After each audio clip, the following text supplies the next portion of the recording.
Hi everyone, please find a seat. They're all being taken pretty fast, so don't miss out. Hi.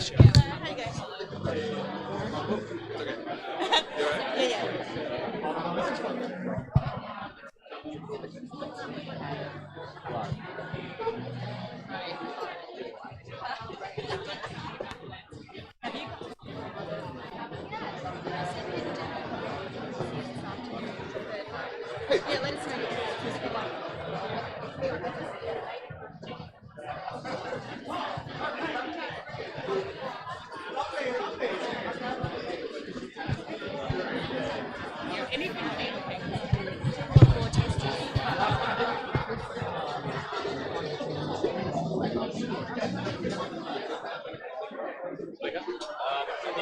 I think it's actually up. Oh no, where's we don't have stage.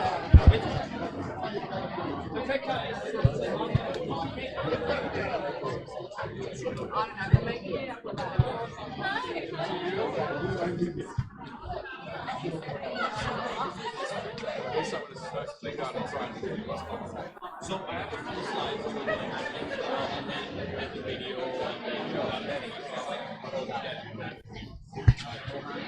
Nice to meet you. We've not met before, at least not face to face now.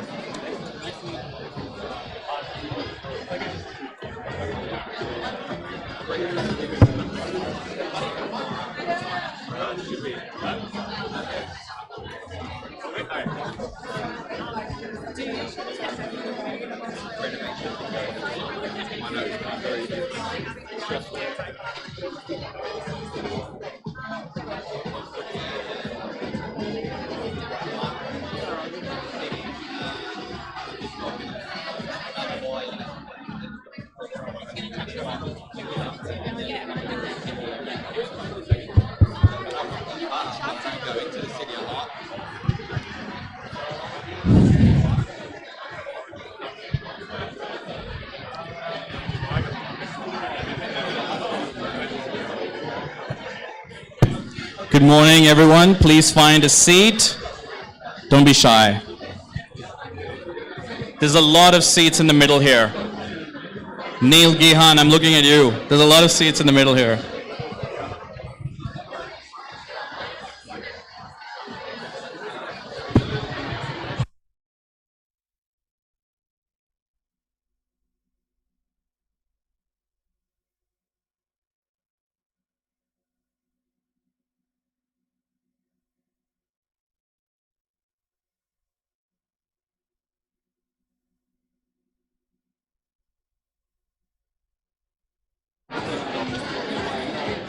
We've got a whole front row empty here. Come on. Let's fill it up. The front row, VIP seating for you.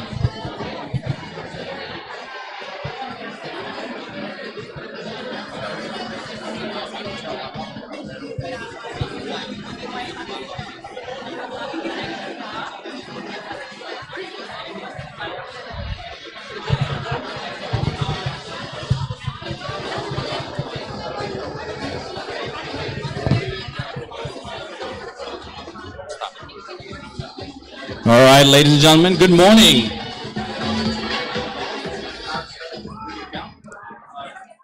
Excellent. Thank you so much to all of you for braving the cold and rainy Melbourne weather we have here today.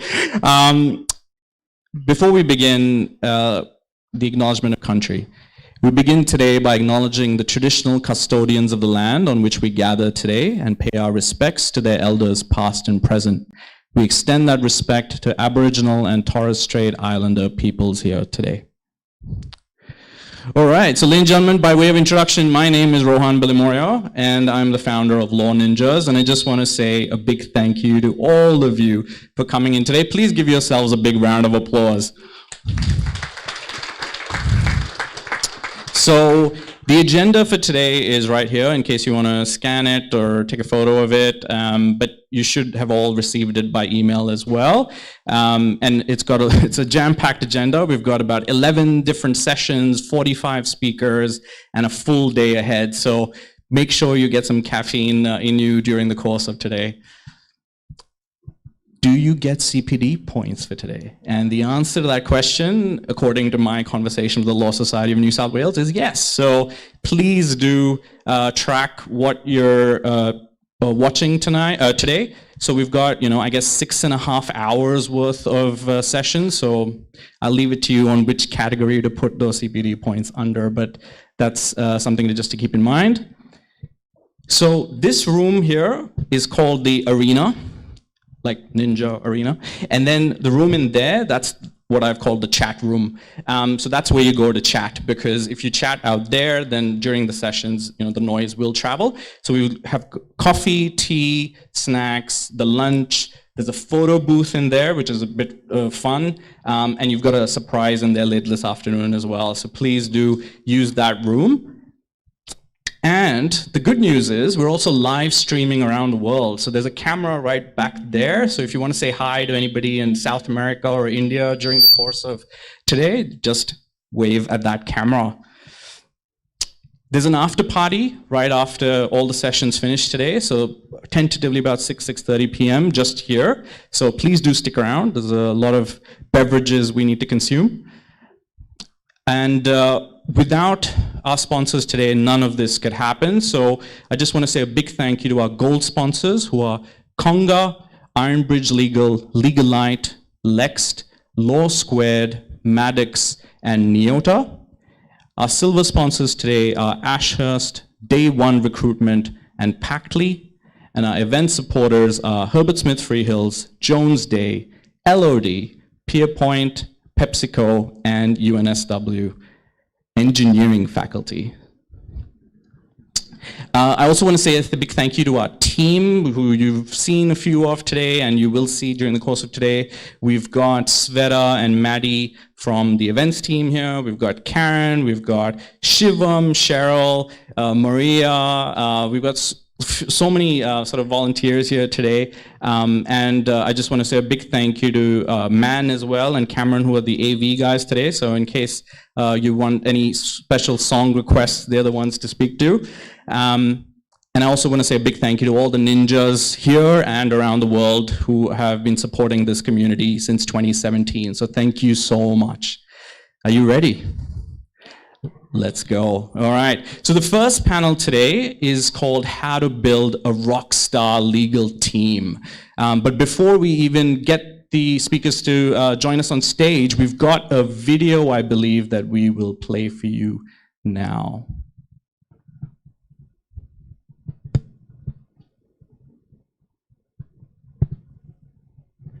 I'm Marianne Marchese. I'm the founder and managing principal at Legalite. I established Legalite in 2017 to really do things differently and flip the traditional law firm model on its head. Legalite is a multi-award-winning commercial law firm specialising in franchising and property. We started with a client base of about 6 clients to now over 500 clients, a team of 10 and growing. In 2022, we were really excited to be named an Employer of Choice in the Australian Business Awards. The client experience is at the heart of everything we do, from our fixed fee value-driven pricing model to our innovative service offering Legalite Counsel. More than just a subscription service, Legalite Counsel is our retainer model where we integrate with our clients' businesses and their systems and infrastructure to act as their in-house legal function or complement their existing in-house legal function. Legalite Counsel is a truly innovative service offering. We identified a gap in the market for businesses who really needed that extra legal support but couldn't quite justify hiring an additional in-house lawyer. So they get the benefit of whole team support without any of the risk. Excellent. All right. Please, with a big round of applause, please welcome our speakers to the stage.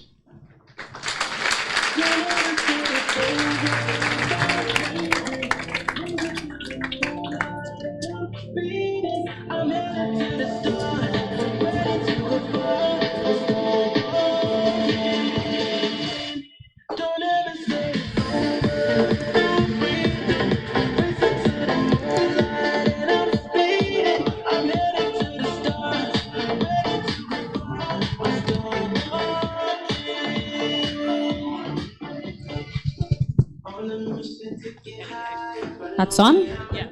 Awesome. Morning. I got my pregnant belly up, so we're off to a good start. First cab off the rank. Welcome everybody. Good morning. So we're chatting today about how to build a rockstar legal team. I'm Marianne Marchese, Managing Principal at Legalite.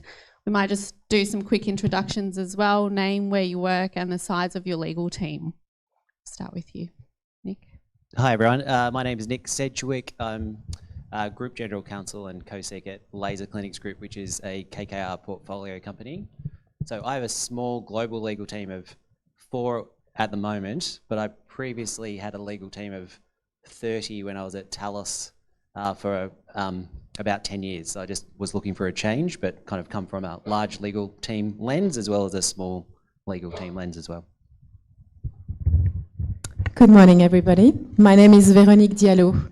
I am currently General Counsel for LumaChain, which is a blockchain platform based in the US. I'm also General Counsel for RexLab, which is a SaaS platform based in Australia, aimed at estate agents, and I also do consulting. So at the moment, I've got a huge team composed of me, and that's it.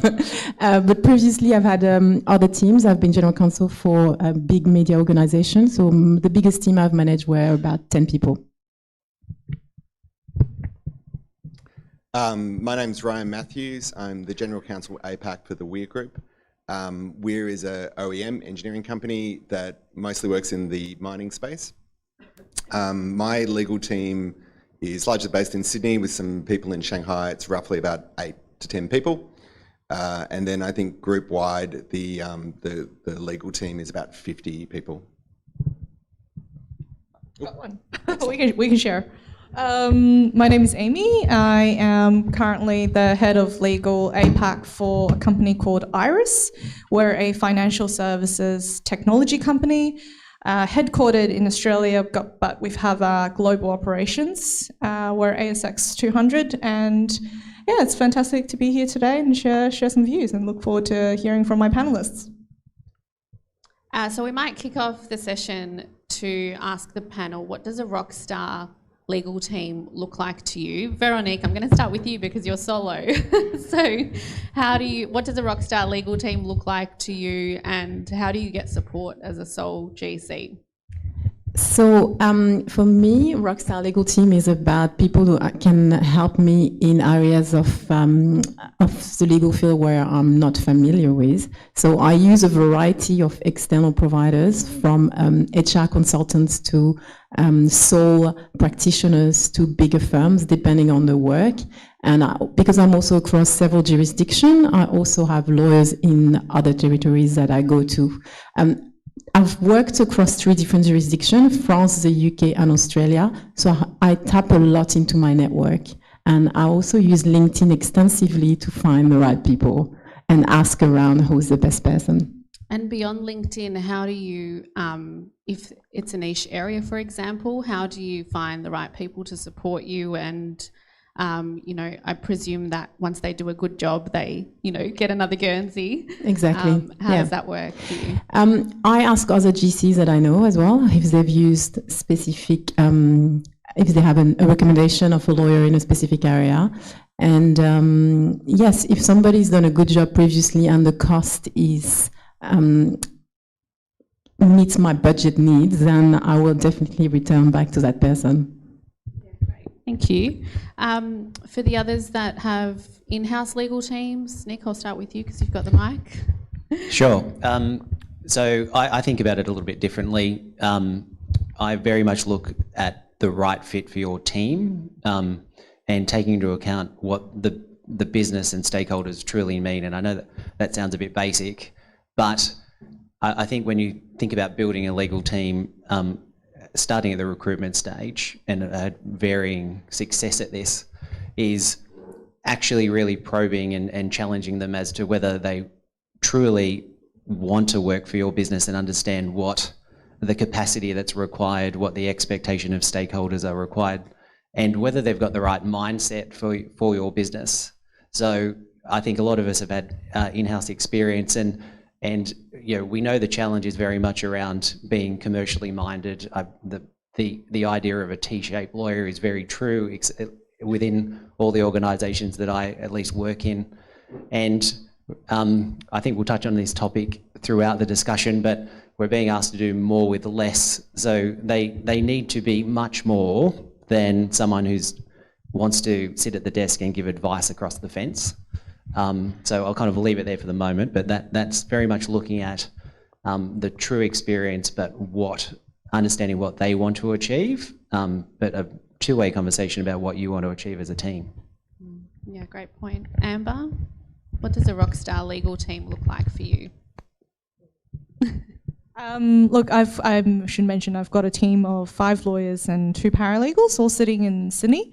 Look, I think my team at the moment, I like to say that it is a fantastic team, and I think sometimes I think to myself, why is it that our team works really collaboratively with each other? I think we've got a very strong sense of mentorship that happens within the team and cross collaboration. I think sometimes, especially with small teams, you can miss that as everyone gets siloed or everyone's really just head in deep with work. It's really important, I think, to keep the collaboration, the mentoring, the ongoing learning aspect of the in-house legal team. So I think, in terms of recruitment and coming back to, the qualities around what I think each member should have, they come from different backgrounds, different levels of experience, but fundamentally I think that having that growth mindset and being good problem solvers are very important. I think everyone's taken all the good answers. I mean, ultimately, I think a rockstar legal team is going to be different for different businesses and what they need. Like that's I think what is a rockstar legal team is going to be different for different businesses and different teams, and that's sort of the cheap answer. But I think what I would think, certainly what I think of in terms of my team that I work with and what I'd expect to see in other teams, is that you've got to have that kind of legal nous and that ability to advise the business on the law, and you've got to have that engagement with the law, your in-house lawyers. But you have to realise that, and you need people that embrace that you're not just advising the business, you're not just in the business, you are part of the business, and you're part of the conversation about what the business should do, its values, its priorities, and how you solve problems. And I think that, so you were talking about commerciality, I think that commerciality, which can often be really exciting for in-house counsel, really comes from having ownership of the business and realising that you've got this advisor role, you've got this getting things done role, but you've got a leadership role, and everyone in your team has a leadership role. I'm going to use that to segue into that area because I think it's very relevant. How do you build your legal team's skills beyond just the technical legal expertise? Thinking of things like commercial acumen, leadership skills, more broadly. We'll start from the other end, Amy. And sorry, I think I called you Amber before. I don't know where that came from. No, all right. Look, I mean, in terms of fostering those skills, other than the technical skills, I really focus on the interpersonal skills as needed for stakeholder management. I know there's a panel on stakeholder management right after this, so I'm not going to go into it as much. So the interpersonal skills are transferable, and they are really, really important. They, as lawyers, no matter whether in private practice or in-house, we're in the people business. And I think, we're constantly dealing with people, whether that's within your team or whether that's outside of your team with stakeholders. So that part of it is extremely important. And I emphasize, and I set learning objectives for every single member of my team to ensure that interpersonal skills as a category of learning is flagged. So that's the first one. The second, and very, very important as in-house lawyers, is that commercial sense or commercial nous. And I think a lot of that is being able to understand what is it about this particular business that you're in, what makes it work, what's strategically important, and how is it that the legal work that we do day to day, how does that support the commercial strategy and where does that fit in? And to be able to understand both from a high level, strategic goals of the business, but also each strategic goals of each business unit that you're servicing is extremely important. I might build on that. So I entirely agree. It is absolutely essential that each of your team members understand what's the priority in the business and what's important to achieve those overall objectives. I think about it in the context of value and risk and complexity. Really being able to grow and educate and your team members to have confidence to not actually work on something.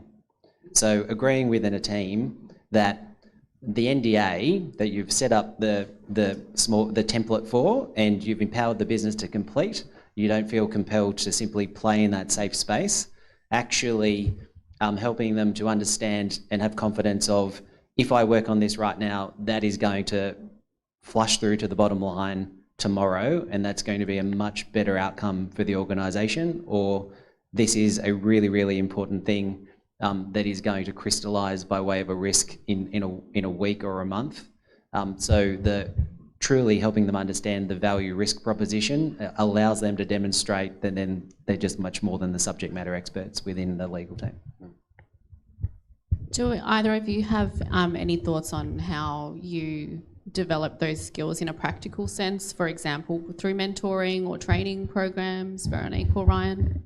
I think training is definitely key. I clearly recall when I was a more junior lawyer going to my first, what you call soft skill training, and it was called dealing with difficult people. And at the time I just thought, I don't understand, because are all the stakeholders supposed to be difficult?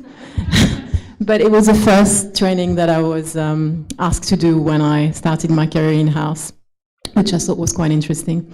But I think Amy put it correctly. People skills are extremely important as a general counsel or head of legal, and for your team members, because you're constantly managing stakeholders, and so it's understanding the business needs and understanding as well people's communication style and what they mean when they're saying something, that they're not screaming at you, they're just extremely stressed about the situation. And why are they stressed? Because of the targets, the KPIs, the business needs. So I think all of that, yeah, training is really important, mentoring from other lawyers within the business, and I think it's very important to foster that collaboration within a team and encourage more senior lawyers to mentor and communicate with the more junior team members, to teach them how to handle those relationships.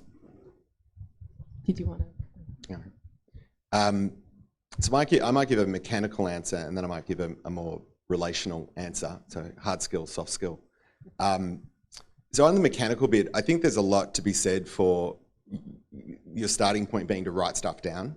So I think when I think about my business's values, and we've got a great set of values, and we've got some great strategic objectives we're working on, and my team does too, in terms of the group legal function.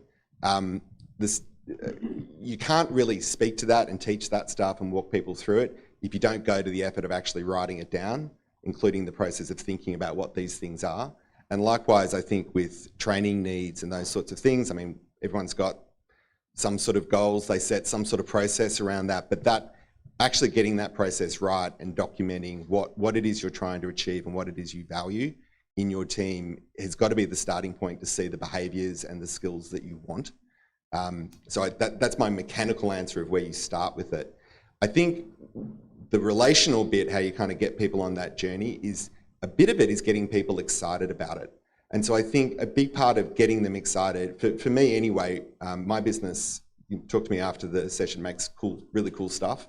And so the starting point for me is often to like show the team what it is we do and the clever people we've got, but get them excited about what our business is. Get them excited about those sorts of skills that, you know, it's not just our legal skills, it's our analytical and persuasive skills, it's our problem solving skills, that these are really powerful skills we've got that have got broader application than just, you know, negotiating an indemnity versus a warranty. And then I think a really big thing is, you know, the behaviours you get are to an extent what you praise. And so, you know, if you're praising people for great drafting and you're praising people for good legal analysis, you'll get more of it, and that's good. But you need to praise them for, you know, great dealing with people, great problem solving, great operational thinking, like the NDA example you gave, where we took a legal thing and you've now made that an operational thing. And so now we're not just getting 1 or 2 or 10 NDAs done, we're getting 1,000 NDAs done, and that risk is covered off. Yeah, great point. And I think being a lawyer can often be a thankless job. So that praise and recognition is really important and can help motivate staff. So we've spoken a lot about existing teams. I'm going to dive into recruitment, which I know has been a really difficult area for a lot of businesses in the last couple of years. Even just a show of hands here, who's found the candidate market really tough in the last couple of years? If you've looked to hire internally, just a show of hands. Yeah, so probably about 50% found a really tough candidate market. So, and obviously, you know, we're all dealing with inflation, increased cost of living, which of course impacts your internal legal budgets. So what have you done, you know, on the one hand to recruit within the budgets that you've got? And then on the other hand, also, you know, the market has changed so much that employees are looking for more than just a healthy pay packet as well. They want the flexibility, they want career progression. So how have you, if you have approached recruitment differently to the traditional model, how have you done that? Oh, that's wow! That's I feel like a stitch up. I was just waiting for a taker. It's a no, that's okay. So Laser Clinics Group is a beauty and aesthetics company. So start with the free skincare that you get every quarter. That is a bonus. How do I approach this? So I think, bit to unpacking that question, how do you cut through in the recruitment? My experience says that don't be desperate, because the recruitment time frame, we all understand, can take months at a time, particularly if you're in large organisations where there is a process and boxes to tick as well, and approvals of pay packets. I think be smart around, do the work up front. No, I mean internally. We all know how to navigate through our managers or bosses, as well as the HR approval department. Get yourself a healthy budget within the parameters. Oversell what you need, but then that gives you flexibility for what you're looking for. Leverage the assets within your business if you're lucky to have them. There's a few times where I've hired the wrong person. I'll be honest. And the example I give around the assets or tools in the organisation is actually using things like the psychometric testing and trusting the results or the data. Maybe I was overconfident about being able to turn someone into a rock star based on my own experience, only not to kind of realise that the data in front of me was telling me that they were too risk averse for the organisation that I needed, that I worked in at the time. So I found that really an interesting experience.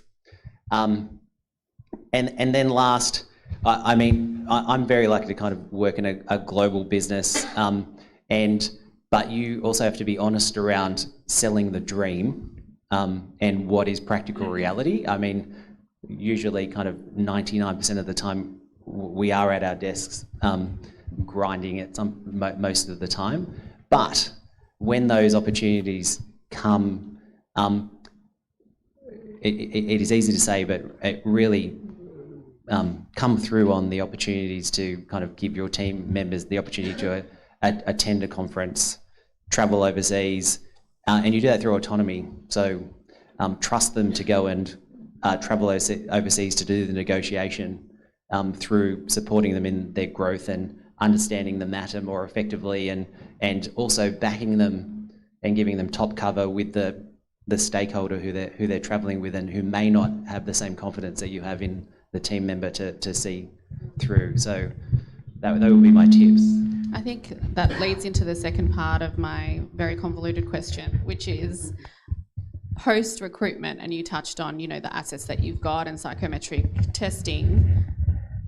Have other panellists looked at opportunities to develop existing staff rather than go down the recruitment option where it has been really tough? Is that something that, looking at upskilling and cross-skilling that you've done to fill gaps, resourcing gaps? Yeah, I mean, I'm going to answer part of your question, but also touch on what you were saying earlier about recruitment. I think it's important to, we always say, hire slowly. And in the current market, it's okay to also to completely change direction. Thinking maybe you might need a senior, but then you cannot find that person in the market, and realize that maybe actually you need to leave somebody else in your team or restructure completely the team so that you bring in somebody who's much more junior and who will grow with the business. And I think for me, retention in the previous bigger team that I've managed was about giving my more experienced lawyers some projects to lead and to demonstrate their skills to the exec and to the senior leadership team so that they could shine and also feel a sense of being valued and belonged within the company. And then they could also have a direct line of contact with whoever senior exec needed their help. I think it's really important for senior lawyers who are not head of or GCs yet to feel like they're growing. They're growing within the team and that they're adding value beyond just leading the team. So that's one aspect I would use. And so leading projects, presenting to the entire organization, and being allowed. I think it's very important for lawyers to have flexibility. And for me, I would give the option to be able to work from anywhere in the world.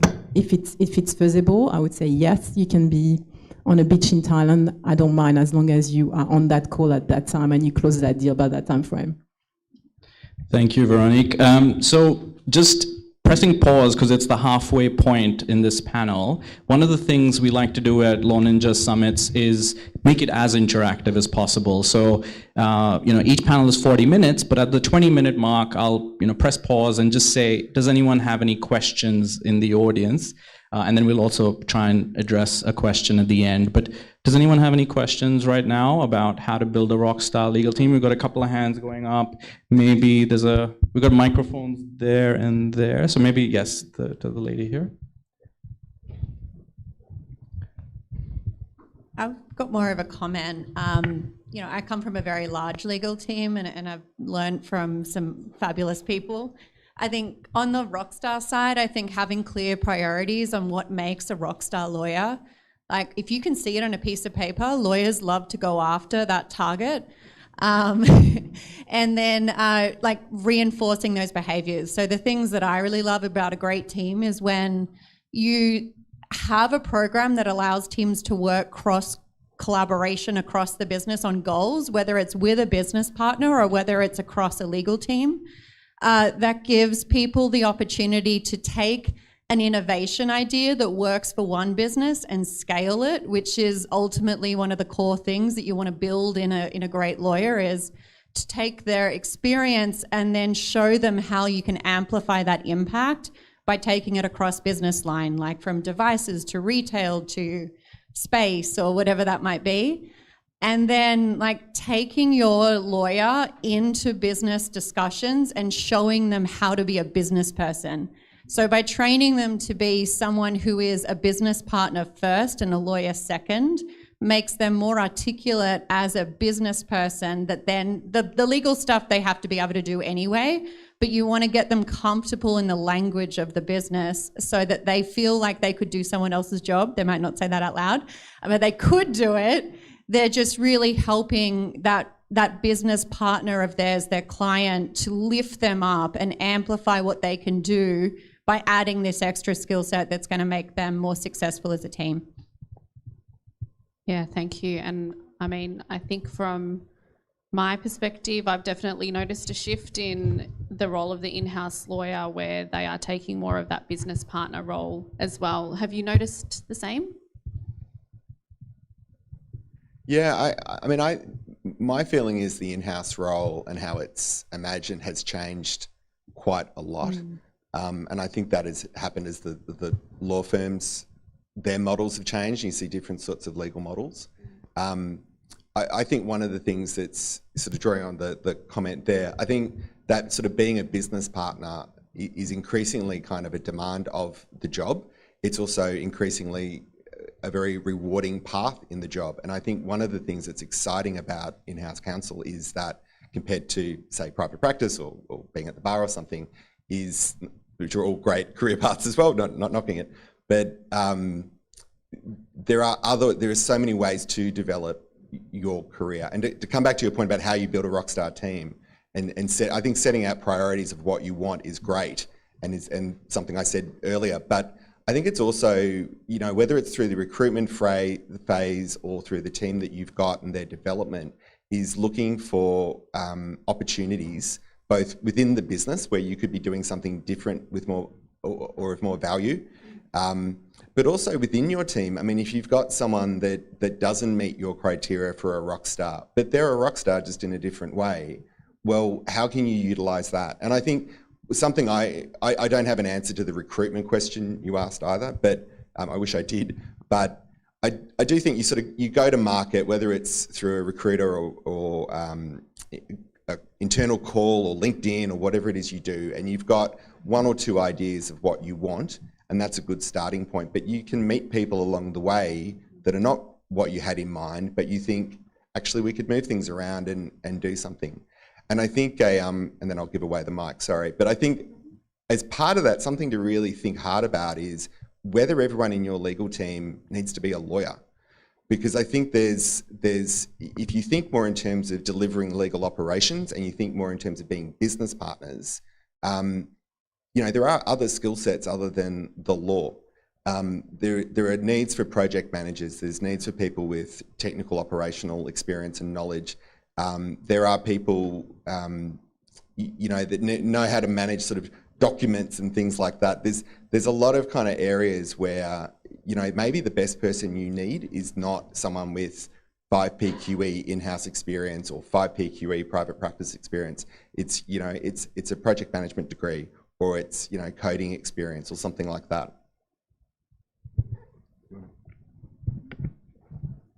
Probably just going to the recruitment point. So I was unfortunately in the position of recruiting for about 3 to 4 lawyers for my team during the course of last year. As we know, it was a very, very challenging market. But I think it's key, I think flagged by members of our audience and my fellow panelists, you need to understand what it is you're looking for, what the qualities are, and despite the tough market, it's not possible to compromise, I think, on those qualities. Otherwise, you would risk hiring perhaps the wrong person or not quite the right fit.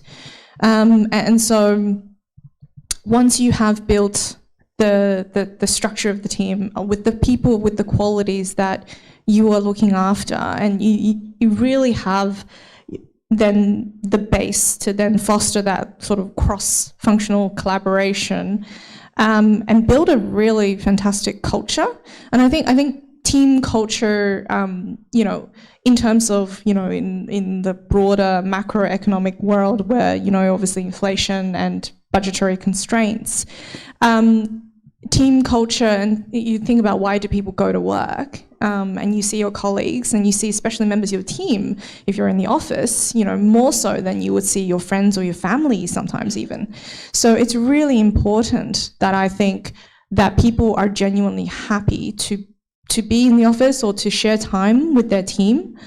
And that is a tremendous tremendous tool for keeping people on and you know, going to retention as well.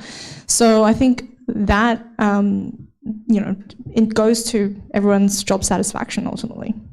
Just two follow-up questions for you on that. Firstly, did you fill the roles? I did. Excellent.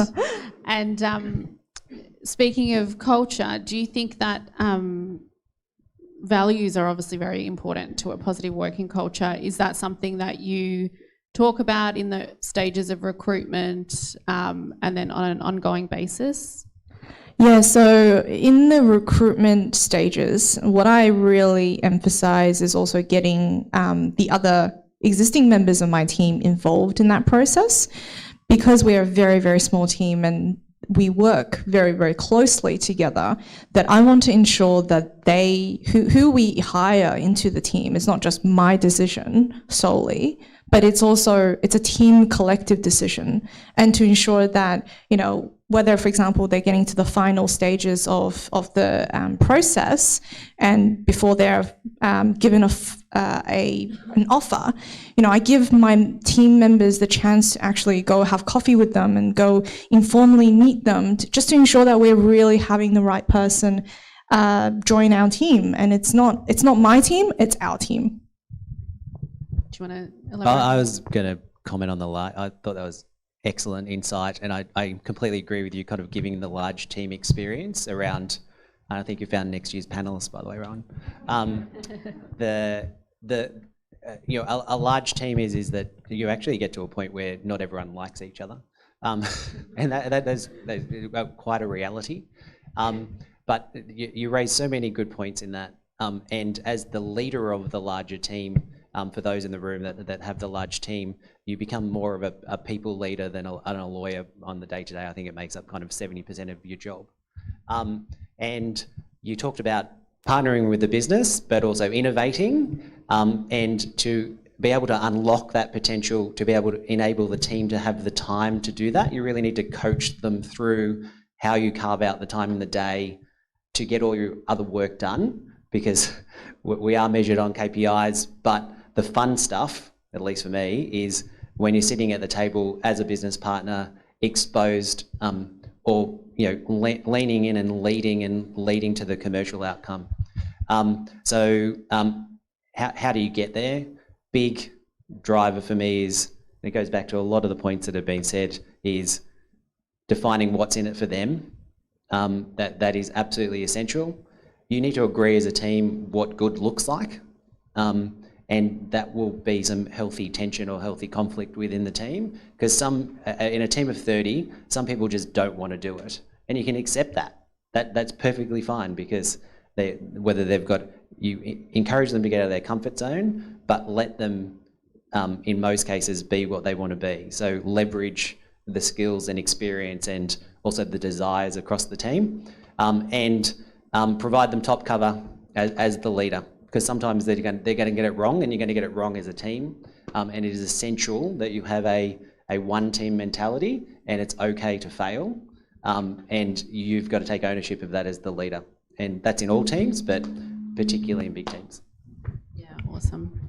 One question to wrap up, and then we'll do questions from the audience. So there's obviously lots of different alternative legal models now. Legal operations tools, tech, which we won't get into because I'm sure that's going to be a big topic of discussion for the rest of the day.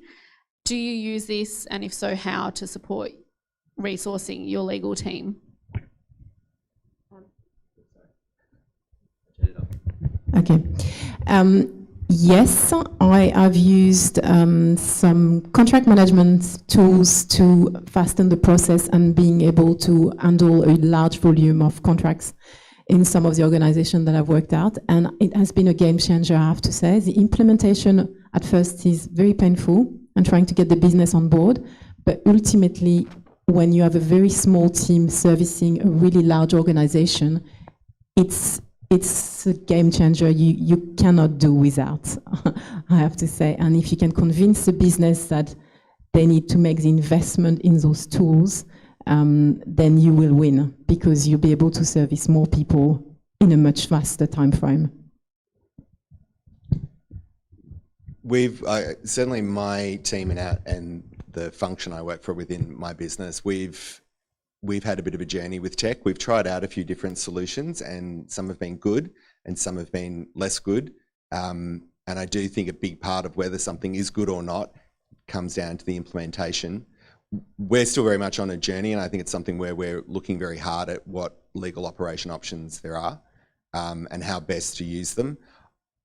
I think two things I think about it is when I look at it and where stuff has worked. One is that you really need to get into the details of some of these tools and options and really think through how stuff is going to work. I think there is if you just kind of read the websites of things sometimes, or the publicity, you know, where things go wrong is where you don't really think through the implementation and how something can be used. Where something is actually a really powerful tool and really, you know, frees up your team to do more strategic stuff, better stuff, the business gets value, is where you've really grappled with the tool and you've worked out what you can do to kind of get all the value out of it. The challenge there is that really gets into an area that's just not legal and is not even sort of legal adjacent. Sometimes it's quite technical, which comes back to that comment about, do you need non-lawyers in your team? But I think my experience is that where you really engage in the nitty-gritty on some of these tools and how things work, you get enormous benefit. The other thing I'd say is that I think when you're, you know, in terms of managing your people and then managing these other options, it's the same thing. You need to come back to clear, you know, having values that you've written them down, you know what they mean, you know how to implement those values, because you know, the tool is only going to be as good, your team is only going to be as good as the thing that you point it at. And if you don't know what you're pointing things at, you have that real danger of sort of having people doing stuff that's not value to the business, likewise having tools that are not adding value to the business, because, you know, it's not really doing anything you need.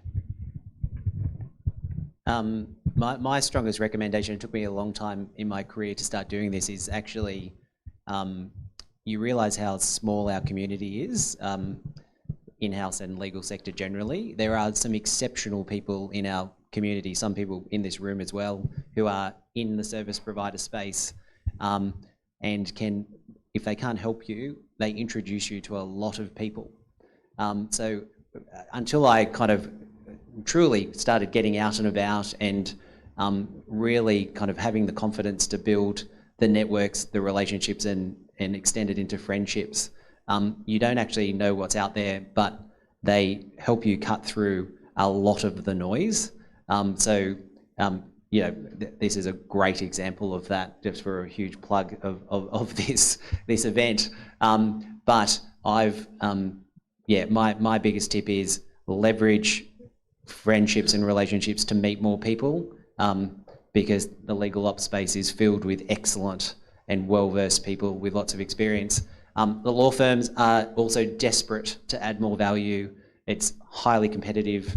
I took the time to run a global panel, to establish a global panel, and I held some people's feet to the fire as well. Don't accept mediocrity, and because you get past it, you have the hard conversation, and then suddenly you're friends again. So they really want your business and they're looking to dig in for you. So they're my two tips. Leverage your network, including with the people in this room. They have a lot to offer, and really lean on your external law firms. But I don't just mean for the billable hour, I mean for everything that they can offer. I think, Ryan, going back to what you were saying earlier around having, you know, you don't have to have experienced lawyers in your team. So I've got 2 paralegals who are absolutely fantastic in the team, and they're, you know, university students really. And I think there is a lot of thirst and there's a lot of engagement to be had to tap into that resource pool, because there is not all of the work to be discharged by your team necessarily requires, for example, you know, a senior legal counsel necessarily on to discharge the work. You have work that will be more, could be more administrative, or even could be very, uses very fundamental basic skills that you can then teach a very willing and very engaged law student who are looking for experience. and then they can help you often churn through a lot of volume. So I find that as an alternate resourcing structuring model. And also, if you really do involve and incorporate those paralegals into your team, I think potentially, down the track from a mid to long-term perspective as well, they become your resource and talent pool, whether they go off and do something else, do a few years in private practice. But if they have a good time with your company, then, they'll remember that as an experience and they'll understand that in-house career pathways is a very viable option. Yeah, fantastic. Thank you. Thanks, Marianne. So we're pretty much out of time, and I know we had a question back there, so maybe if anybody has any questions, please do find our speakers in the chat room or around the event during the course of the day. But maybe, Marianne, if you could sort of close us out by providing maybe one piece of advice or one guidance that you would have on how to build a rockstar legal team, that would be fantastic. Yeah, I think it comes back to earlier point from the audience member and the panel that we realize this is a people business, right? So it's finding innovative ways to recruit and retain staff that is beyond the traditional legal path. So looking at, creating potentially warm talent pools for future talent and thinking ahead of what you might need in future and really being forward thinking about the resources that you'll need and starting from now to build that. That's been something that's been really beneficial to myself in my own business. And that's worked really well, in addition to what a lot of the panelists spoke about in terms of cross-skilling and building the commercial and business acumen as well has been instrumental to building a rockstar legal team.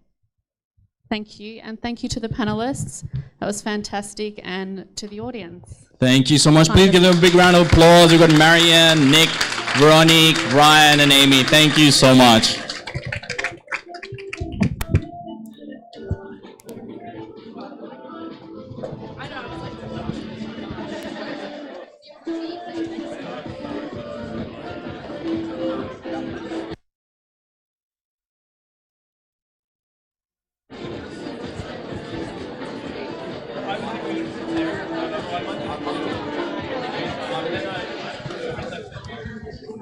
All right. That was a fantastic way to kick off the summit. So thank you so much to our panelists. We're straight into the second panel, and right after the second panel, we're going to have a coffee break. So just hold on for another few minutes. The topic is how to create stronger stakeholder relationships, a very hot topic as well. And before we begin, before we get our speakers on stage, we've got a video from our sponsor, Neota.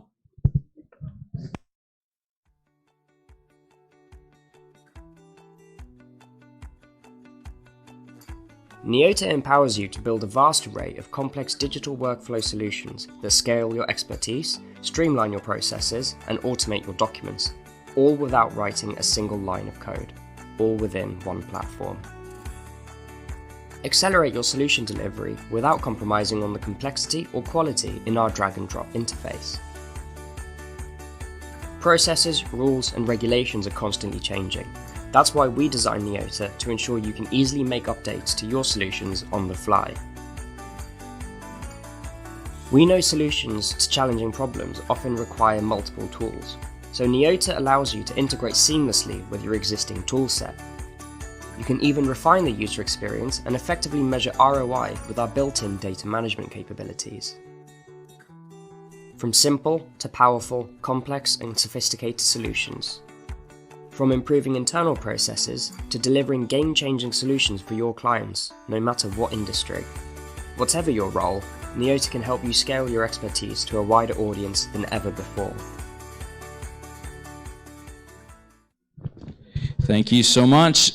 All right, let's give a big round of applause to our speakers and welcome them on stage.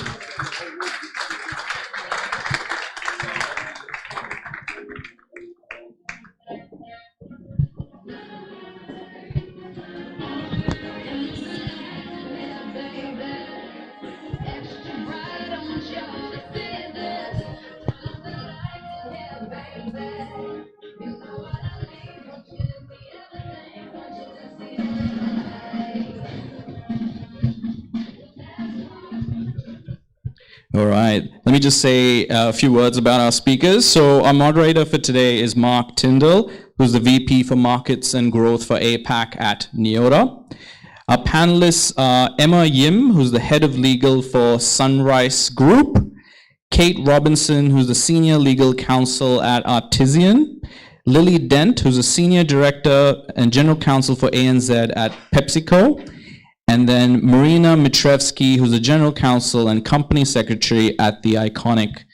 Thank you, and over to you, Mark.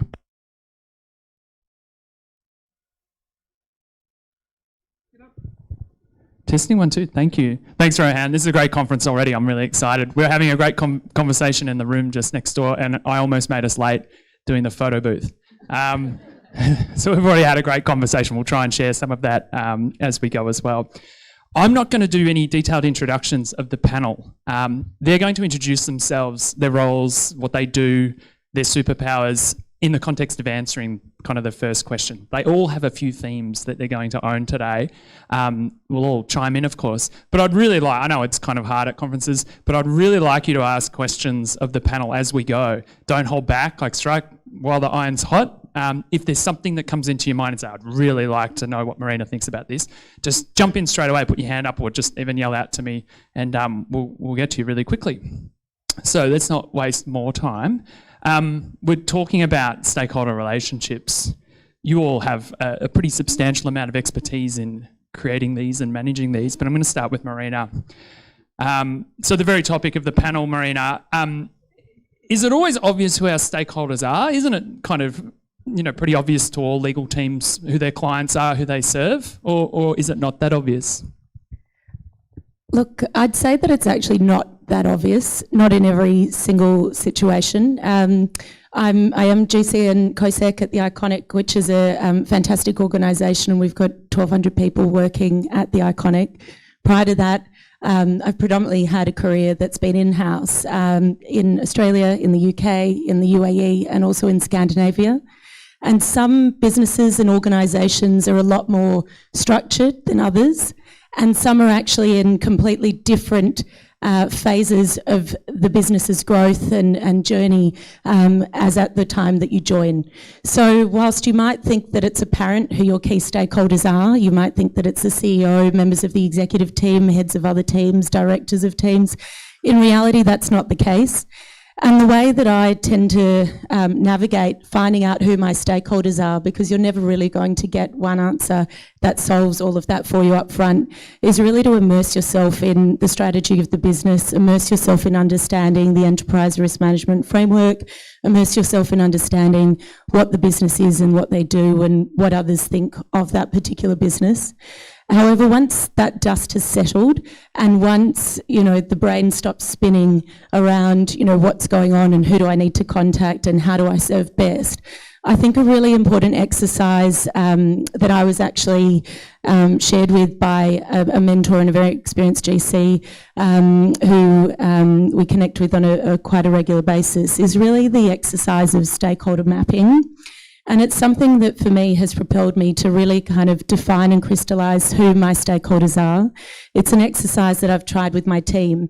And it's really one where you sit down and it's quite a reflective piece where you're looking at who you think your key stakeholders are, what their role is, so what their title is or what their role is in the business, what their key priorities are, what they might say about you, and actually what you might want to display to them, be it the principles or the values of the business or your own principles and values as a professional or a combination of both. And I think that really helps you identify and define not only who your stakeholders are, but how you can get the best out of that relationship and be the most effective GC or senior lawyer or legal leader that you can be. So that's kind of my my hot tip on stakeholders. This kind of idea of service design and mapping stakeholders and your touch points with them and where the problems or the pain points might be or where the job is well done already is really exciting and close, dear to my heart. But can you tell us, getting very practical, what are the actual outputs of that type of mapping exercise? Is it an A3 bit of paper per team member that goes on the cubicle wall or the ball in the home office and they look at every day, or does it go in a drawer, or is it a PDF on a shared drive somewhere that never gets looked at? Because the number of mapping exercises we do across process or services, stakeholders, sometimes just never see the light of day again. Yeah, I mean, I think it's actually quite a personal exercise, and the one that you'd lead into together as a team, and one that you feel vulnerable enough to be able to share with your team members together. So the last thing we want to be is transactional lawyers. We want to be relational, and we're there to solve complex business problems by applying our legal knowledge and our skill set and our prowess. But you don't necessarily want to be in a position where you're plastering that all over the walls of your office, or even constantly having it as another kind of checklist of things to do. It's really taking the time and space for yourself to reflect on, what is my role here? What am I doing? And how might I be able to do that in a different way? Because whilst we all have been hired for our IQ, we're also hired for our EQ and also our AQ, which is our ability to adapt and change. And so whilst we can all do the job, we all absolutely can, there's lots of other things that people need from us. And it's about being self-aware and knowing what those things are. And sometimes you might get a look at that map and you might see lots of people that are actually missing. You don't want to have 100 people on your map, but you want to have 10, 12, 15, 20 people on there. And it's just a good thing to do on a regular basis, Well, there's something about the social media analysis of people with 1,000 or 80,000 contacts that you can only have a certain number of close relationships that you can actually truly focus on. Just one more thing, I guess, on the very practical nature of this. When you say it's a quite personal journey or conversation, do you sit down one-on-one with, say, people in your team and you will look at this at least once and they will articulate to you how they came up with that map and what it means, including some of the pointier feedback that they, or, points of friction they might have had? Yeah, sometimes I'll do it in a one-to-one. Other times I'll make it a point on a quarterly kind of team offsite day. And then when we come back to it, it'll either come back either in one-to-one or as a quarterly offsite. It's not something that I'd recommend that you ask people in your team to do, week in, week out. It's got to be on the periphery and it's got to be focused on, but I don't think it needs to be focused on like you'd focus on OKRs, every quarter or so, or every day when you're doing your work. Just need to have an understanding of it. Sure, that's super interesting. I'd be keen if anyone does something that practical and specific, to chime in and ask any questions. But we understand now who our stakeholders are, right? We've mapped them. You've had the conversation with Marina. As a lawyer, you've got these potential pain points for solving and ways of managing relationships kind of now on the cards. Emma, if we have identified these stakeholders, you've been an advisor to a really broad range of businesses, which I'm really keen for you to share with the audience: technology, insurance, government, food. What does it mean to go about starting to understand all of these clients, stakeholders? And isn't this a pretty standard task? Like across any type of business, you just do a certain few things to understand them, right? What's your approach? I think understanding stakeholders and the business is actually a mindset, and how that plays out in different in-house space is different. So I've either worked in-house or been on secondments to Babcock & Brown, Zero Group, Domain Group, Queensland Health, Lion Dairy and Drinks, Allianz, Suncorp. I'm not going to sort of say which organisation my hot tips relate to. I'll let you guess that yourself. But how you engage with stakeholders will depend on the organisation and the culture of the organisation. So for instance, organisations which are sort of more startups or fintechs or platform driven, I found that those organisations are fairly flat in structure. You can go to different stakeholders and tell them, I need the 101 version of, the dummies version of what your team does. And they're very happy to share with you, take you through, whatever it is, marketing or what drives them, what are their challenges. But if you are working in a more sort of conservative or hierarchical sort of organization, and you go and say, I need the dummies version of what you do, they might just look at you like, why are you here if you don't understand our business? So you need to be careful. You need to understand the culture. Where it's more conservative, you lean more on the legal team and, you know, sort of ask them to explain things to you, ask them to reach out to this guy in tax, he's really friendly, or, you know, that person in procurement. You wouldn't just rock up and, you know, try to have a chat. So it depends. And once you understand what the culture is like, then I make a plan on how to understand the business. For example, I'm currently head of legal at Sunrise. Sunrise is, you know, it's the rice that you buy, but it also has two other very large business units. Party Foods business, I don't know if you've heard of Always Fresh, Rose's Pesto, all those brands are Sunrise brands. And then we also have an animal feed business. So it's quite a complex business. And what I did was to invite myself to all these recurring weekly or fortnightly meetings. Most of the legal team try to get out of attending those meetings because, you know, it does sort of take up a lot of time. But I saw it as the ideal opportunity to understand the different business units. And for instance, there's a core rice fortnightly meeting. The first one I went to, they were talking about pillowcases and they were talking about CHEP pallets. I mean, some of you might be familiar with these things, but I was like sitting, oh my God, what is this? And then I went to a marketing sort of, you know, recurring meeting and they were talking about BOPs and FOPs, back of pack, front of pack, all these. So I started making a dictionary of the different stakeholders' lingo because, you know, I can't remember. So I write it all down. I start asking stupid questions. The best time to ask stupid questions is when you've just joined because you're in that honeymoon period. And bit by bit, you understand the business. And as long as you approach with a sort of an attitude of humility, you know, with confidence, but acknowledging that this is very different. I think in the case of Sunrise, it's very easy because we really, I hope there's no competition lawyers here, but we really do have monopoly over the rice industry. So, you know, they know that. Even when I was recruited, I said, oh, I've got zero experience in rice. And they said, that's all right. No one has experience in rice unless you've worked at Sunrise. So, you know, you ask silly questions, you start understanding their lingo, you start understanding that team's business style.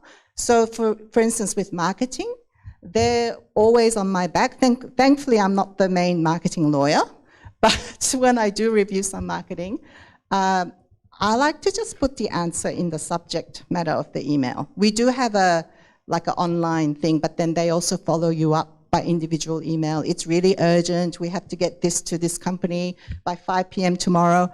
So then I just reply, yes, no. And if it's no, then they read the email. And I just put like 3 bullet points because I don't know about your organizations, but our marketing team, they hate reading like long explanations of why you can't make that claim or, you know, that image. Yeah, just say yes, no, change this, change that. That's what they want to hear. Obviously, if you're working with like treasurer or insurance team within the organization, you're not going to do that. They're more conservative. So I still do give a brief executive summary of the issues at the top. I never send like long, detailed emails. If I feel like there's a little bit of back covering to do, I'll just make a quick file note. But I'm not going to sort of outline it to them because they're not interested in you covering yourself. They just want to know the answer. So there's some of my hot tips. Thank you, Emma. Super interesting. We had a good discussion in prep for this panel about CHEP pallets. And yeah, all got an interesting history with CHEP and Loscam pallets.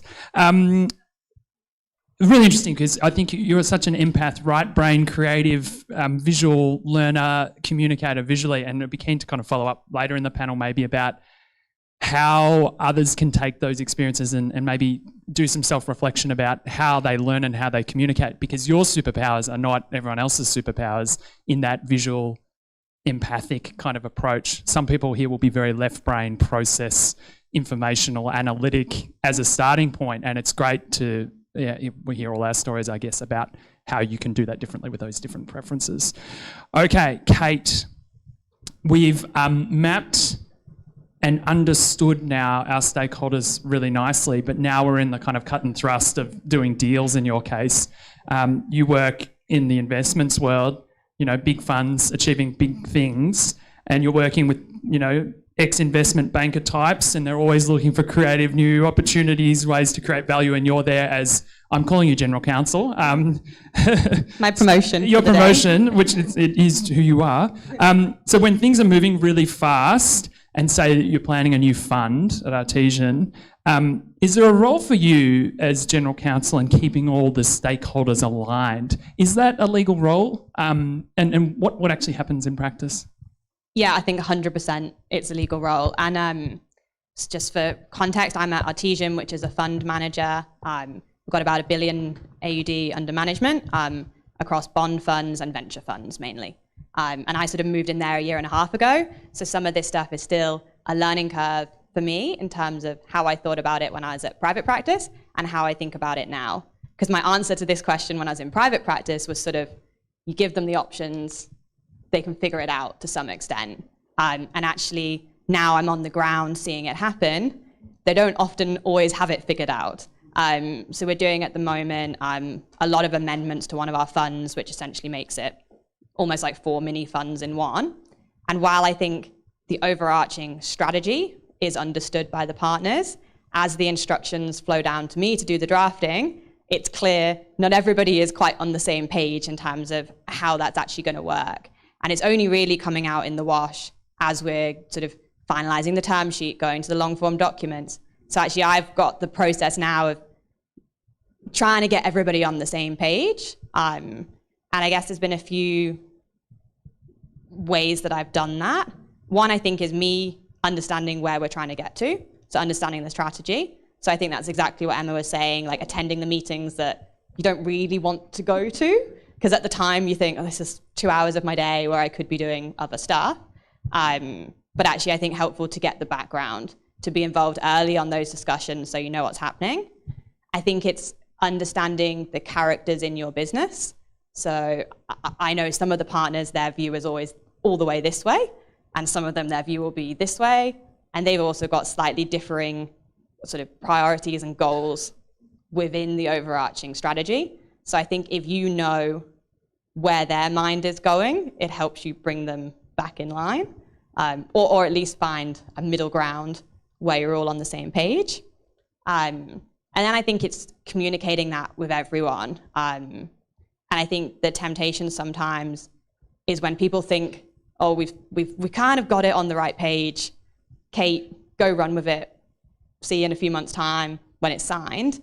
That actually, especially for stuff like for us, the fund, which is going to be in place for 10 years or maybe more, actually it's so crucial that we get it right at this point. So in 10 years' time, somebody's not like, oh, I didn't realize that's how that was going to work. And for me, really, that's either in-face meetings or like actually getting people all in the same room. It's very ineffective for us to have, as you were saying as well, long emails, no. Even to be honest, any emails. It's just easier to get agreement if you've got everyone in the same room at the same time. Is there a universal appreciation of that engagement when you get something and it's kind of, okay, off we go with the drafting, and you're pushing on these doors and on the conversations for clarity, the absolutely critical kind of business strategy? Is there a universal appreciation for your push to engage in that sense? Yeah, for sure. And I think probably I'm lucky in that sense. Like everyone is really engaged in getting it right. And sometimes they don't realize that they've been thinking about it differently from the others. So I think they totally appreciate it.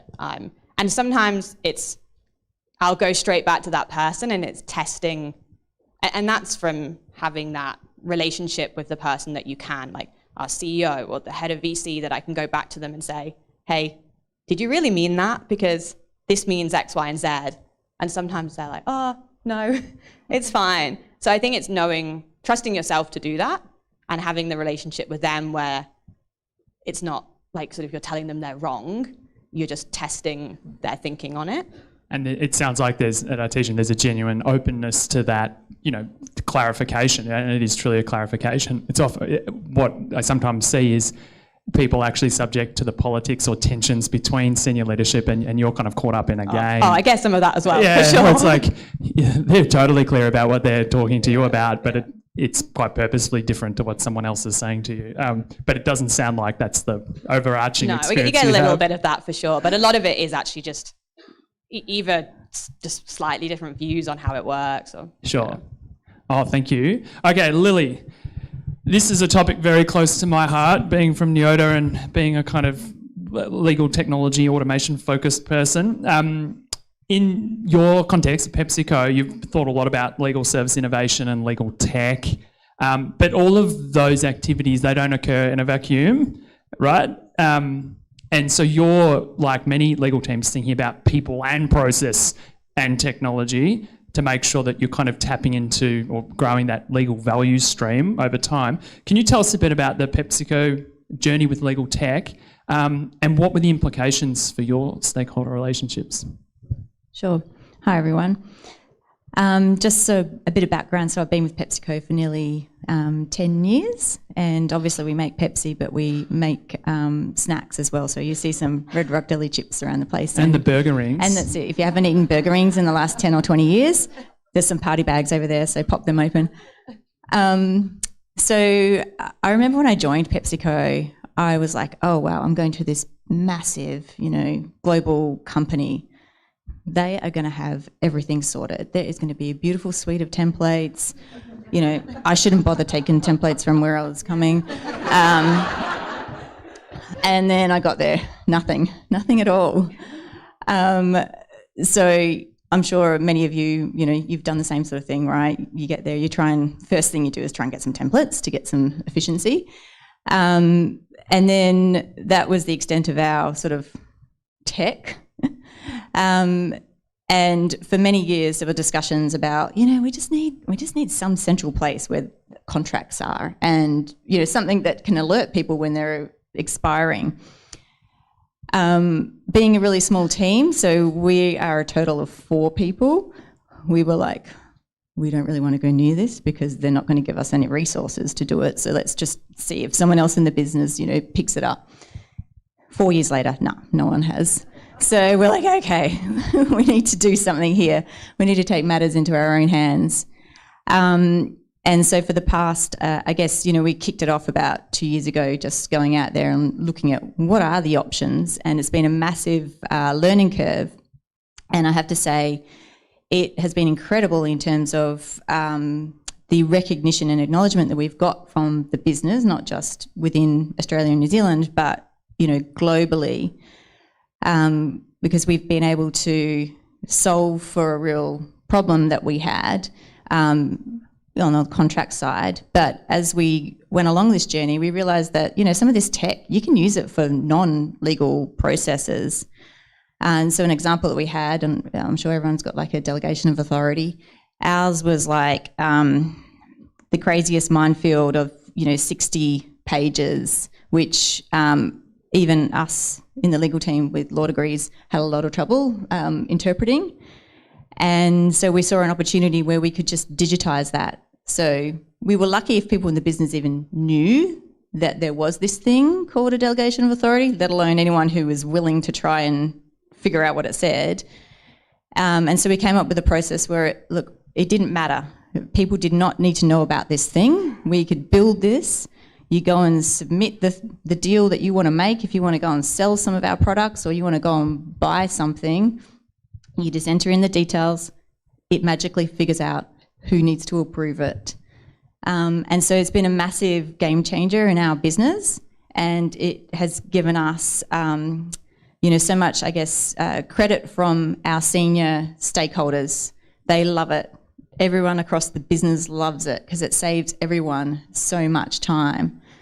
And I think that's a key to when you're engaging with the stakeholders to think beyond just, the small legal remit. Like, what can you do beyond legal to help the organisation? Because I like to think, I get told by my family that one of my superpowers is common sense. And our global GC, he also often refers to the legal department as the common sense department as well. Everyone can relate, yeah. So I think that, we should realise that we can offer so much more to our organisations than just legal services. We've got this amazing 360 view of the organisation, and it's incredible. Like, when I sit in some meetings, I feel like I'm still 10 years in, I'm asking a stupid question or something that is so obvious that I, in the past, have not, raised my voice, but now I do, and I'm just flabbergasted by how many times no one's actually thought of that. So I think, that's my sort of hot tip for, getting that stakeholder engagement is showing that, you understand the business and you're prepared to go outside of what is your traditional remit to try and help and improve the organisation. Thanks. Sorry, Mark, I was just going to pause. We have about 15 minutes left in the panel, so I just wanted to open up the floor for any questions. We can probably take one question. I've got his hand here, if we've got a microphone. Yep, just back there. So Ronan. Yeah, it's okay, we've got a mic. One sec. And by the way, we've got some prizes for people who ask good questions, so... or even stupid ones, Rowan. Yeah. So I love this idea about the delegation. I used to work at Transport for New South Wales, and you can just imagine it was like 200 pages long, the delegations. That's a record, I think. So what I'm interested to know is how did you use technology to do that? Or did you bring a consultant in? How did you build a business case to say that you should spend money doing this? Or was it just something that, you got some genius in the IT department that worked with you for 2 weeks to write code? What are the details? So it was really part of a contract management solution that we put forward a business case to get that. And, part of this platform, you could build apps for different things. And so we were actually planning to build an app to automate some of our procurement agreements. And as we went along the journey, we were like, actually, we just see this massive opportunity that, automating the procurement agreements would have helped us as a team more, but we saw this opportunity where we could automate the delegation of authority. So we've got Danica in the audience there. So she really spearheaded this and spent, it was a massive, massive effort on part of the legal team, and us being a small function, doing it on top of our day job, it was quite a big burden, but at the same time, it was so exciting for us, for legal to be able to deliver something to the business that everyone in the business touches. It really energised us, and we learned a huge amount about it. And so now we're just feel like we're just hungry for tech. Anything that comes out, we're like, oh my God, how can we use that? So, and it's no mistake, this is just a bit of self-promotion, no mistake that this topic is right online with what Neota delivers. So if you want to have a chat, delegations of authority, procurement-facing legal capabilities automated, come and have a chat with me or Andrew. Andrew's here somewhere as well. And we've actually done something similar at the Iconic. I drew on some experience that I had, particularly in the UK when I was there from 2011, and they're far more advanced in the legal tech, legal ops kind of space, and Australia's now definitely catching up. But it's some magic that I picked up over there, and when I was at ASOS at the time and was doing a lot of kind of transformation for their legal team, and at that time we were quite a small legal team. And so when I came back to Australia, I just thought there is no way I'm doing law the old school way, absolutely not. So actually when I started at the Iconic in early 2018, I said to the CFO at the time, actually, I said, look, if you want one person in this seat, which is just me as your general counsel, there's no one else. We've never had a lawyer before. I can't do it on my own, absolutely not. And so from day one was definitely on a legal tech and legal ops journey. And we get similar feedback to Lily's team, and I think we've connected on a similar platform that we used in the past. You know, the feedback and the confidence in the business and the lack of friction that exists via implementing legal tech to really digitise and streamline your processes. For us, back-to-backs, what we stand for as a business to provide seamless and inspiring experiences. And so for us, we try and do that internally with all of our stakeholders and all of our colleagues. And, you know, there's little to no kind of noise, and when there is, it's, you know, a lot of kind of isolated work that needs to be done, but generally it makes your stakeholders happy, it makes your team happy. It's not an easy undertaking. We're still on our journey, and we're kind of 5 years in, we're halfway there, but we're at a real kind of pivot point, and you know, things are definitely looking good, and I can't see it any other way. I think you've both touched on kind of the 4 massive benefits of doing that, which is not just the efficiency that you talked about, Lily, saving people time. It's improved compliance. It's not people getting different answers based on who they call in the legal team and getting 8 different answers anyway, because you're working through the 60-page DOA or the 200-page DOA, and it's always going to end up different. But that team happiness bit too, the legal team, it's a massive strategy for retention of talent now in a really challenging talent market. How do you retain the best lawyers? It's often getting them involved in the design of, you know, innovative solutions and technology solutions for stakeholders, which is really exciting. Now, we're running short on time. We're going to do like quick fire 1-minute answers rather than the 4 minutes that we'd plan for the next run through of the panel. So we'll be super quick, but please ask questions as we go. Lily, we'll come back this way across the stage. Legal training, we want to build capability and build capacity within our stakeholders, but it's super boring usually, and people call it boring and they don't want to attend, essentially. What could we be doing and thinking about to improve the training we deliver, and how might investing a lot more time and energy and a bit of creativity pay off? Does anyone here just dread delivering legal training to their business? Yeah, we did too. Still do a bit. So we tried to figure out how can we just make this more engaging, interactive, and a bit of fun. So we've done a few things over the years, and I can give you one specific example. Anti-bribery training. We have to deliver this every single year, and you know, we have to do it to everyone. So, for example, we had a training session with our executive leadership team. You know, they're really busy people, right? And so I was like, oh man, I'm taking like an hour out of their time to give them this training, and they get it every single year. So our team member, she came up with the idea of, let's do some role plays. So she wrote some scripts, and we allocated roles. We had a bit of fun, you know, giving a female part to a male, you know, making the CEO like a janitor or something like that. And we sat around the table and we had all the most senior people in our business having the best time acting out these different roles. And at the end of it, like, there was just so much laughter and engagement. And I mean, sometimes I'm worried that maybe I'm trivializing the training, but they actually remember the training. So yeah, I think that, you know, we can just get our creative juices that were pummeled out of us during law school. Let's try and get them back and have a bit of fun with it. And I think it goes to some of the other points that Emma made too about it needs to be super tailored to it's kind of culturally within the organisation, but down to those individuals. Some people won't respond super well to that if you call them up on a stage to do a role play, and they'll probably give you feedback about it. But if you've tuned that nicely, it's memorable, which is really exciting. All right, we're firing through our quick fire. Kate, and maybe Emma as well, because we've had a good chat about this previously.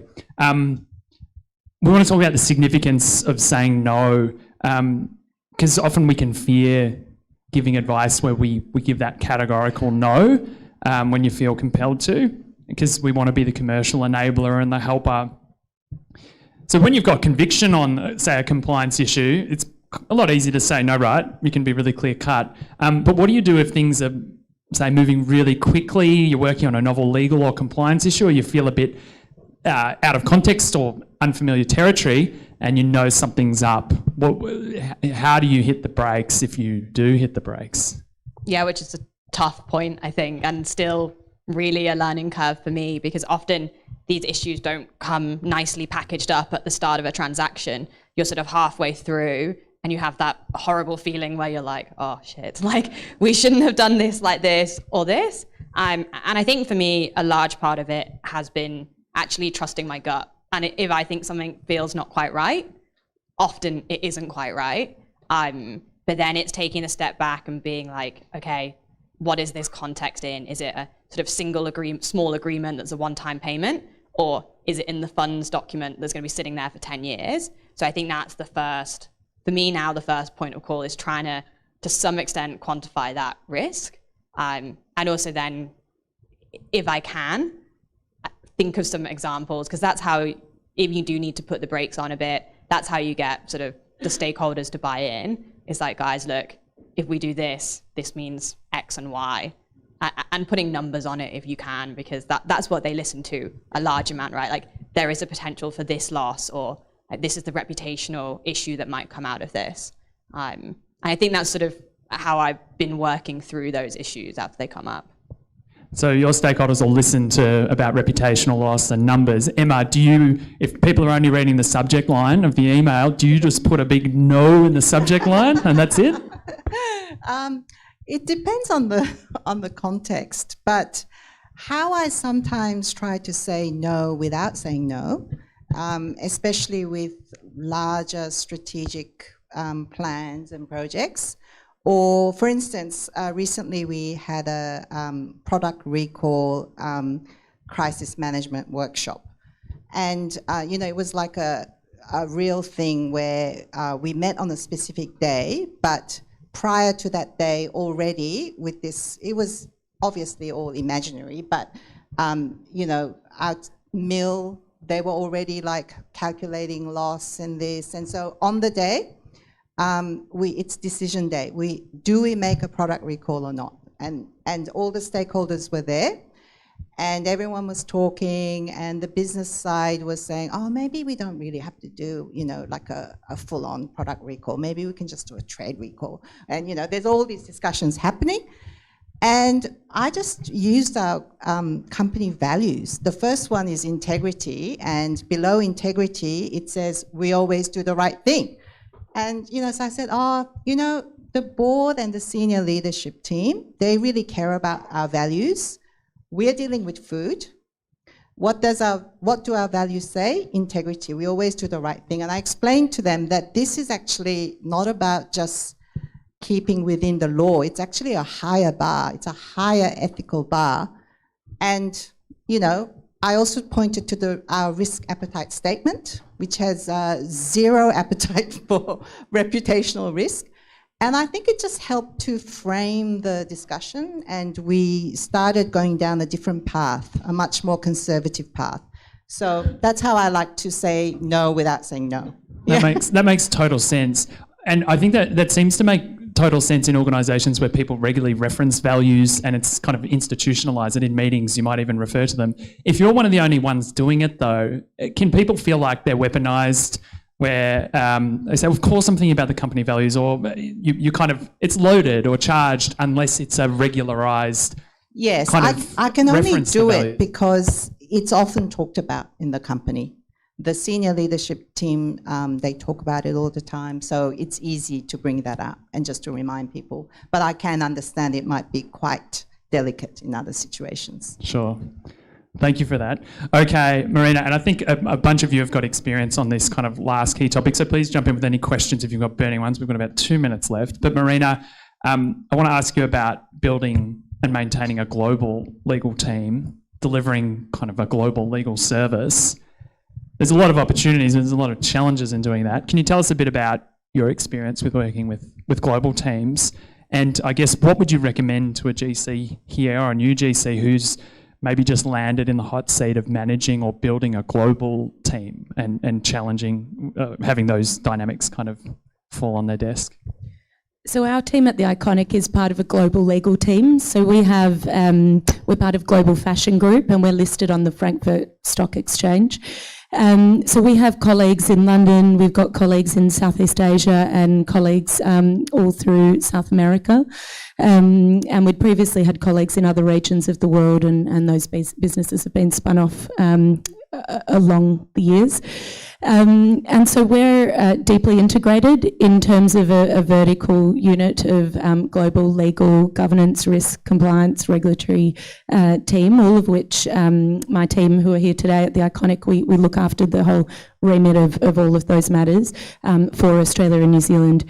And so for us, it's really important that we connect in with our colleagues across the regions. So rather than reduplicating work, you know, it's much easier to tap in to each other's teams and really be able to kind of take it a step up from that. Also, we're able to kind of obviously discuss and debate same and similar situations and how they might have been handled in jurisdictions, you know, that are different to the ones that we're operating in.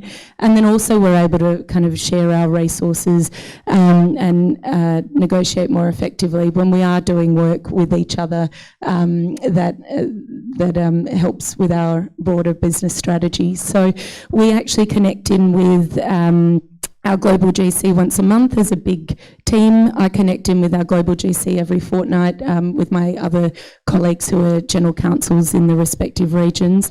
And then we have an intergalactic call where every single member of the team also is invited to those calls as well once a quarter. And we ensure that we do summits, virtual summits amongst other things. So if you have access to a global team, lean into that. I know a lot of the time some organisations would tell you to not lean into it so much, but we find that it's really, really helpful and useful.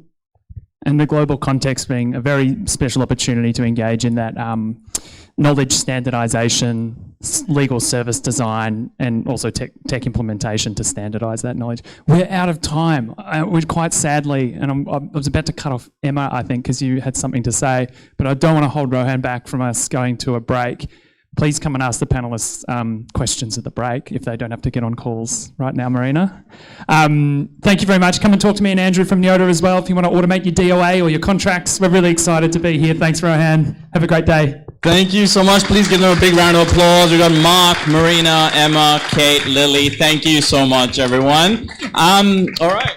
It's time for coffee. But before I do that, I did a LinkedIn poll the other day, and the question was, there are 3 main reasons why people attend conferences. The 3 reasons I gave them were the content, the networking, and the free food and drinks. So now you have to guess how many people voted out of 100%, out of 100, how many people voted for free food and drinks? And whoever gets the closest number gets a prize. So how many people do you think wanted free food and drinks, you know, as their primary number one reason for attending conferences? 15, 7, 20, okay, 20, wow. 75, okay. Maria really likes coffee. Anybody else? 35, okay, 3 more seconds. 44. 27, and I think we have a winner, 7%, and the correct answer was 9%. So really good. Big round of applause for Stephen, and I think we'll give him a prize. All right, coffee is just in there in the chat room. Please do make your way, and we'll be back in 15 minutes. So you can, you know, grab a coffee and come back and take a seat as well. Thank you so much.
Oh, I meant to say hello to you too. I've got Raymond in here. This is who drove us to the mega test. Only 2 weeks ago. So I'm on the guy. Yeah. He's a great guy. So you loved a good one. Yes. Yes. I'm glad you told me 100,000 next. That's it. Yeah. Yeah.